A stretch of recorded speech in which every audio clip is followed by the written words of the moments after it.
हम सोचते थे कि अब ये इस मुल्क के पास पैसे नहीं है तो ये अब इंसर्जेंट्स को भेज नहीं पाएंगे, they will not be able to do cross border terrorism, तो इट्स नॉट पॉसिबल, फंड्स नहीं हैं, और America is also not interested in funding it, और it has lost interest Afghan war के बाद, ये ख़त्म हो गया, they are not interested in it, but ये ऐसे हुआ नहीं।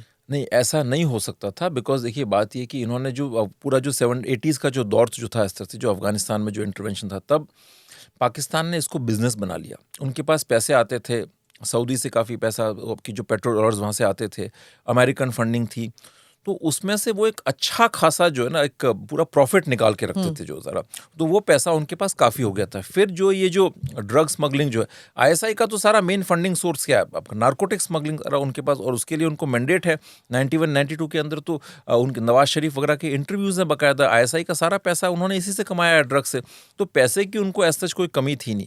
सेकेंडली, आप पैसे की आप बात करते हो तो, और पैसा कोई बहुत ज़्यादा लगता भी नहीं है। देखिए उसमें दो चीज़ें हैं, एक तो मेन रैशनल ये था कि 1989 के बाद जो ना, जब अमेरिकन अफगानिस्तान से चले गए थे, रशियंस चले गए थे, तो उनको ये लगा कि हिंदुस्तान इतना बड़ा एडवर्सरी है, अब वेस्टर्न पावर्स को यहाँ पर कोई खास इंटरेस्ट नहीं है, तो हमें इसको एडवर्सरी को कन्वेंशनल वॉर में फेस करना पड़ेगा, तो बेटर ये कि आप हिंदुस्तान की आर्मी के एक बहुत बड़े पोर्शन को कश्मीर में उलझा के रखो।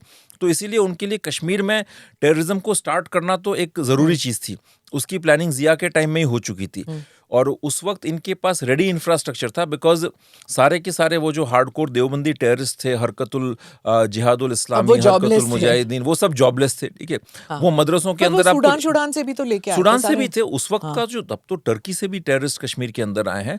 ये जो देवबंदी जो वहाँ पर जो मदरसे हैं, मदरसा बिनौरिया और जो मदरसा है हकानिया वगैरह, वो तो ग्लोबल नर्सरीज हैं जिहाद की, तो वो कभी इनको कमी नहीं थी।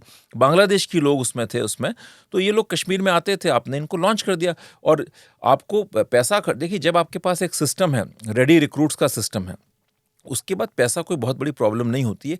आप पैसे के अंदर आपको क्या करना है, आपको उसको एक AK-47 देनी है। AK-47 दर्रा खेल में जो बनती है, उसकी कीमत तकरीबन 30-40 हज़ार के आसपास होती है। जो चाइनीज़ AK-47 आती है, उसकी कीमत 50-60 हज़ार के आसपास होती है। उसके बाद कुछ पैसा आप इनको और दे दें तो इनको लॉन्च कर देते हैं वहाँ पर जाकर के, और ये लोग रिलीजियस पैशन से आते हैं। मतलब सही बात तो ये कि ये जो ग्रुप्स थे, हरकतुल जिहादुल इस्लामी, हरकतुल मुजाहिदीन वगैरह, उनके लिए मरना जीना सब कुछ ये जिहाद था। अगर इस फ्रंट पर नहीं लड़ेंगे जाके तो किसी और थिएटर में जाके लड़ेंगे, यहाँ नहीं तो सब चेचनिया भेज दो, कश्मीर भेज दो, अफगानिस्तान भेज दो, जो वो उनका एक वो नज़रिया था। जो पुराने जितने भी थे ये जो मिलिटेंट्स उसमें आए थे अर्ली फेज के अंदर 90s में, सज्जाद अफगानी वगैरह, ये सब तो अफगानिस्तान ट्रेंड थे। नमस्ते, जय Hind, you're watching ANI podcast with Smita प्रकाश। अगर हम उसको मस्जिद कहेंगे तो फिर विवाद होगा। The issue is, टूटा है क्या भारत? 400 पार का मतलब ये है कि संविधान खतरे में है। क्या हम लोग ये निर्देश देते हैं कि फला को गिरफ्तार करके जेल डाल दें? वही तो कह रहे हैं सब। ये बेबुनियाद निराधार आरोप। सच्चा सुनना चाहो देखो स्मिता प्रकाश ANI, it does not lie।